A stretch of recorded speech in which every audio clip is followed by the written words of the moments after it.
Welcome to the Professor. I'm a photography professor and a Photoshop professor. I teach both subjects. My name's Aaron Draper, and glad to be here. Excited to share this new technique with you guys. And I hear some other coloring ideas to maybe help us have a faster and quicker solution to getting some of our old black and white photos colorized, right? Some of the ones we want to like convert. I've got lots and lots of these, but I end up pulling some from the Library of Congress because I thought they might have some really sort of fun black and whites, some older stuff. These are all royalty free. The copyright has been released on these, and they're free to use for for our use. So it's an old football shot that I'm going to colorize. I know I've talked about manually coloring photos in the past, and I also started as a photographer in the late, I think it'd be the early mid 90s to like mid 2000s. There was this huge thing where you would go and you'd shoot some black and whites of little kids dressed up in vintage clothes and stuff with little suitcases and things and stuff like that. You'd photograph them, and then you'd print your black and white on this paper that would allow for you to paint on it, right? It was paintable. And then you buy these, I think they're called Kim's photo paints or something, but you'd buy these paints and then you would paint on the black and white print, and then you would give that to the client and they would just go nuts. They thought it was the best thing ever. This is back when selective color was a big deal also, right? When the whole image was black and white, and then in Photoshop you made the bouquet red or something, or you just made one part of it color. Okay, so let's get to this. You guys, this is going to be using not AI today, but machine learning to do some of the heavy lifting to get you started on your colorizing of photos. I like this technique, and it's I've seen many other techniques online. I've seen many other people who use this, and I think it's a great technique to share with you guys. So here's my image. The first thing we got to make sure we're going to do is, this is a black and white image, and to verify that it's black and white, and it is. Well, not thank goodness, but it is black and white, right? So it says black and white. It says grayscale right here, which means anything we do to this is going to show up as tones of gray, right? So it doesn't matter what colors we think we're going to use. This is a black and white and a grayscale photo in a grayscale space, color space. So what we've got to do is change the color space to RGB color, which is red, green, and blue channels, right? That way, when the color we apply to it will stick. Okay, so if we click that, good, it's now an RGB. Even if it looks black and white, it doesn't matter. Let's go check. RGB, perfect, 8-bit, well done, awesome. We're off and running. So the next thing we're gonna do is, I'll do this afterwards. It looks like the contrast is dumped on this, right? Because the blacks don't look super punchy. It looks like it's been either over, I don't know. It looks just a little bit washed out, doesn't it? So I'm going to fix the contrast a little bit later. I'm going to bump that once we colorize it, just as an end thing, because I think it might look a little better. Okay, so the first thing we're going to do is we're going to duplicate our layer over here. That you see the background layer. We're going to left click on that and hit Command J or Control J on a PC. There's Command J. This one here, we're going to work off of this one right now, and we're going to change it to a smart object so we can go back and edit it later without ruining anything and destroying any of our pixels or any of our work. So let's just right click over here on the little gray space area. Also, if you guys ever wondering how my thumbnails are so large, when I teach sometimes on a big screen, it's hard for people to see in the back of the room. So if you right click on here, you can make these smaller thumbnails or bigger thumbnails. And I use large thumbnails so that people can actually see what I'm doing and what I'm typing and working on, right? Especially for those in the back. And I noticed that a lot of my students sit in the back and they can't complain and squint and can't see. This is for them. So let's right click over here and just say, come down to create smart object or convert to smart object. We're going to do that. Left click it. There we go. And now we're going to colorize this, right? We're going to use some manual techniques to polish it, but to do most of the heavy lifting, we're going to go and use a filter. And if you come up here to filter, If you go down to neural filters, you should see these things called neural filters. Depending on your version of Photoshop, these were introduced several updates back. But if you click on this, you'll see this little thing come up, and these are super fun. I use a lot of these with my students. No faces were detected. That's interesting. So I've selected skin smoothing right now, right? There's smart portrait, makeup transfer, a ton of things, right? We use harmonization for composites a lot. There's color transfer. Today we're gonna use Colorize, right? So if we click on this, you might have to download some. There might be little clouds that make so you have to download because not all of them are always downloaded. You got to choose it. If you click on that, look what came up. Now you notice this doesn't look too bad, but this boot's different than this boot. This green's different than this green. This needs to be, there's some color variations in here that need to be fixed, and there's some skin stuff that's like right in here that's sort of awkward. So there's definitely some stuff that we need to fix. I mean, but it does a pretty good job. Now look, if we want to come in here and manually color the image in here, if you left click over here in this little area, your color picker will come up and you can adjust the green from that and bring it to some other color. Watch, let's just put it in here and make it dramatic and click OK. And see how it changed all that?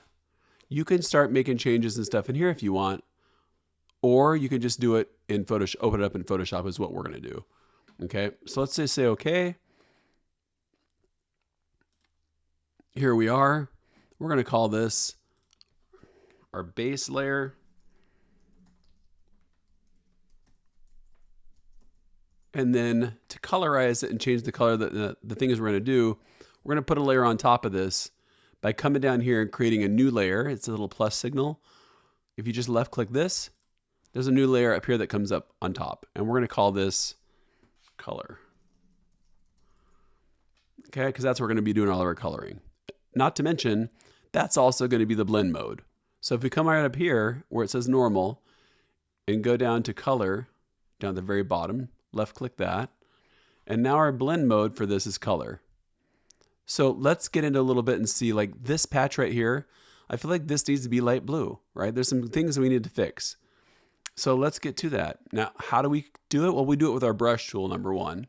So here's our brush tool, right? It's, pretty sure it's B for brush to get there for a short key, hotkey key, right? So click that. And then, but we're going to sample color next to things that we want to use to make it a little more accurate and to blend it better, right? So if we come up here to our little dropper tool, eyedropper tool, right? Which is right above your brush. You're going to take 5x5 average, 3x5 average. You're going to average the sample we're going to do, and we're going to make sure it's all layers, okay? So, actually, I think we'll just make sure it's let's just make sure it's the current and below. Let's do that. Because I don't know if I want it sampling all the way down to the black and white ones. Okay, so here's my brush. Here's my little stopper, or my little eyedropper. And I'm going to come in here, and we're going to clean this up first. This needs to look, let's clean up his leg first, right? This needs to look like that. So you can either left click on this, and you'll see how it became gray over here in your foreground color, right? Or let's keep it on our brush tool, or you can keep it on your brush tool. And notice, you guys, my brush is really soft. The hardness on it is not like 0, right? Opacity is 100%, flow is 100%, but how soft, the brush is super soft. So if you have your brush tool or your brush on, right, and you can see my brush here, if you got your brush here, all you have to do is hit Alt or Option to left click and sample, and you can come back here and color it in. So this to me looks a little better already, right? Look at that leg, way better. Don't you think? I mean, I think it totally looks. This is way flipping easier. Yeah. Let's do here. This little edge looks bad. If we Alt or Option and then left click to sample, we can come down in here and then paint that a little bit of a light blue to match his jersey. See how we're cleaning up this stuff slowly, right? Dude, this is great. Look how flipping fast this went. I'm super stoked, like super happy that this whole thing over here Looks this good. And now I'm going to start rolling, right? I'm just start like trying to make it all sort of look very similar by taking the stuff next to it and painting it. And this looks like it's brown. Let's see. Yeah, I think I'm going to keep it that. The only issue with this is, I mean, working with the colors you've already got. Sometimes you don't like the colors you got, but these, I think they did a pretty good job with this, right? This down here obviously can't be green. It's not the grass. So if we pull this up in here, right, we're looking in, oh, we're just going to like make this a little bit smoother of a transition. You get the idea. A lot of you guys are better painters than I am. And so I'm just introducing this technique, not saying I'm a great painter, okay? I know painting like this and just Photoshop art in general takes a lot of artistry, right? It's not just like you don't like walk into it and you're good. I mean, it takes a lot of practice. I think it takes artistic skills. It takes a lot of stuff. So it takes color theory knowledge. So yeah, I would never assume all of you are as bad as I am, honestly, at this stuff. So if you look, this is how I've been colorizing the whole thing. You guys look, and this has been going pretty well for me. Just basically going through it and cleaning up some of the stuff where it missed, right? Because other than that, it did a dang bang up job getting the heavy lifting done, right? This is not right in here. If you look, this is skin color, and that is not a face or skin back there. That worked out pretty well. I'm sure you guys can see other points on this, but I just want to make sure that you get the, what do you call it? Just the basic gist of like what I'm doing with this. That needs to, let's just shrink this down a little bit.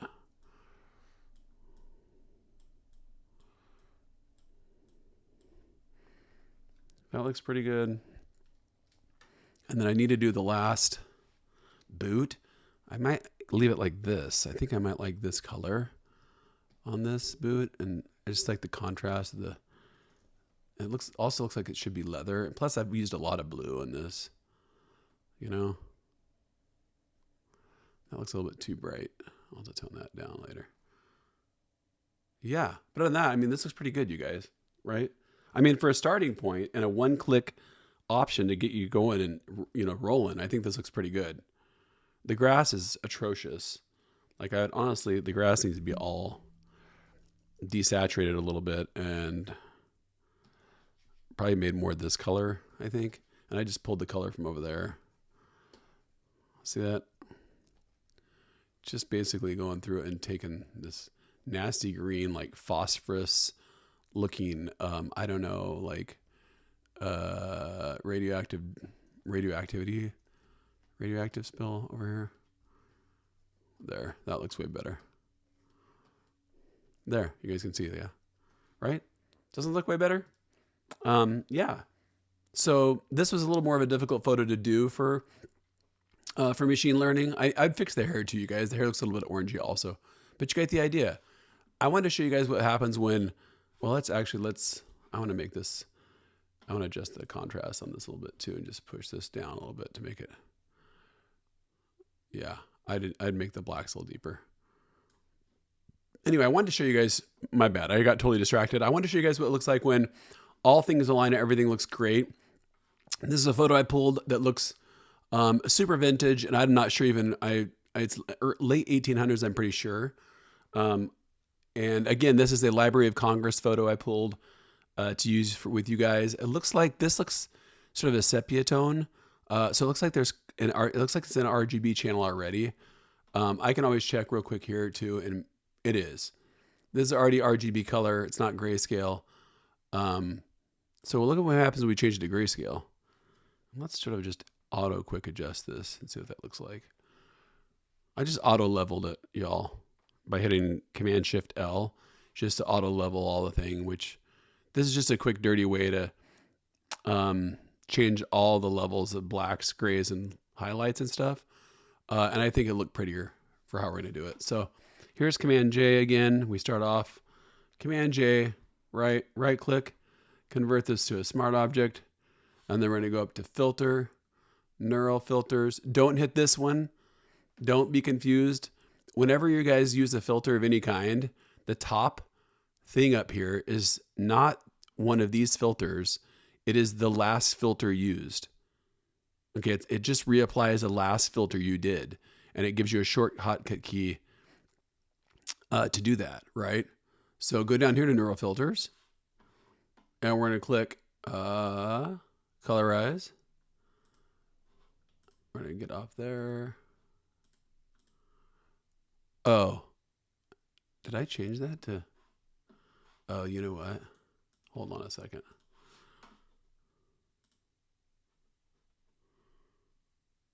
It's grayscale, you guys.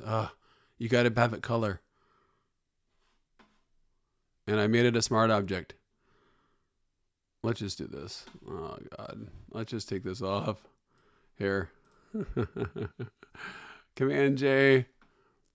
Let's just change this to RGB color. I should have changed it first. Here, let's change it first to RGB color. How's that, guys? Man, I am really... Here. Let me make the mistakes for you, right? Yeah, let me just work through this for you. There we go. RGB color, we're good. It was in grayscale first. So now let's go back. Command J, duplicate our layer. We're going to convert this and make it a smart object. See, that's what happens, you guys, if you try to do a black and white or grayscale image and bring it into Colorize. It's going to lose its mind and go, dude, you can't make this Colorize because it's not RGB color. See now how it shows up now? Okay, well, I'm glad that worked out for you all so you can sort of see how that works. There we go. Colorize. Look at that. Okay. Not bad, right? I mean, it looks like there's a little bit of lipstick. Oops. Looks like there's a little bit of lipstick mist down here. And we can fix that right now by making a new layer, calling it color. Let's call this base. And then changing this to color mode, to color blend mode. And let's take this stuff out real quick and see if we can't. Again, I'm going to use Alt or Option to click. I'm going to select this right here and then brush that. I'm going to select that right there and brush that.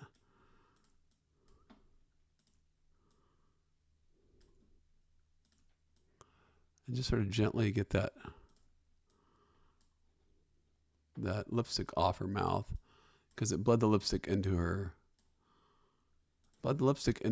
flipping top of her or the bottom of her lip.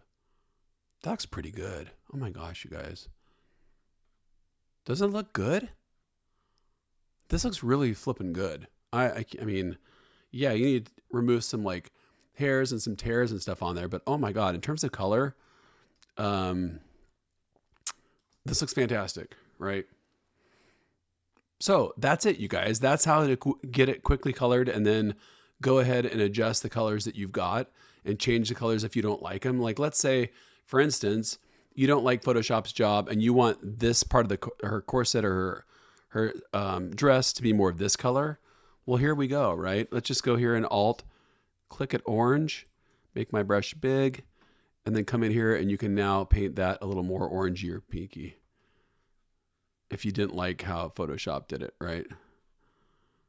I'm just saying, for those of you who want more control over the the process, this whole way is sort of the way to do it, right? Anyway, that's it. Thanks for showing up. If you guys like this, please like and subscribe. It gives me more motivation to produce more videos and more content. And yeah, I'll see you guys next time.